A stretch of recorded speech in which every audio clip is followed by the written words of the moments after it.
Matagumpay na nagtapos ang 48th ASEAN Summit sa Cebu ngayong araw kung saan tinalakay ang mga tugon at panawagan ng member countries ukol sa digmaan sa Middle East. Samantala, isinusulong naman ni Pangulong Ferdinand Marcos Jr. ang pagtatatag ng ASEAN Maritime Center dito sa Pilipinas.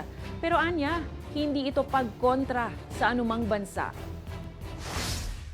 Ito ang larawan ng pagkakaisa ng 11 bansang miyembro ng Association of Southeast Asian Nations o ASEAN sa 48th ASEAN Summit sa Mactan Cebu Center sa Cebu. Tinalakay ng regional bloc ang mga panawagan para sa kapayapaan sa gitna ng tensyon sa Middle East. The immediate cessation of hostilities, the peaceful settlement of disputes, the protection of civilians and civilian infrastructure, and the restoration of safe, unimpeded, and continuous transit passage in the Strait of Hormuz. Dahil sa krisis dulot ng gulo sa Arab Gulf, nagkasundo ang mga bansa na magtatag ng regional power grid at ng mekanismo para sa fuel sharing.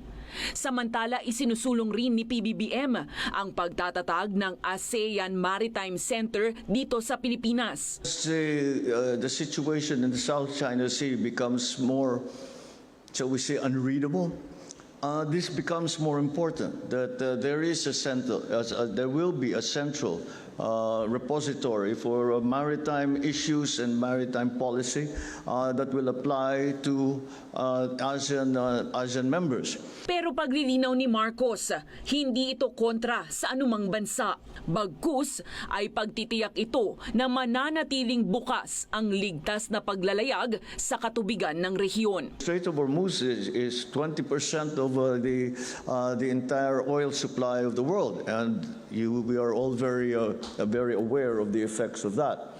But if such a thing would happen in the South China Sea, the inevitable consequences would be alarming just to even think about. Sa labas ng ASEAN venues sa Cebu,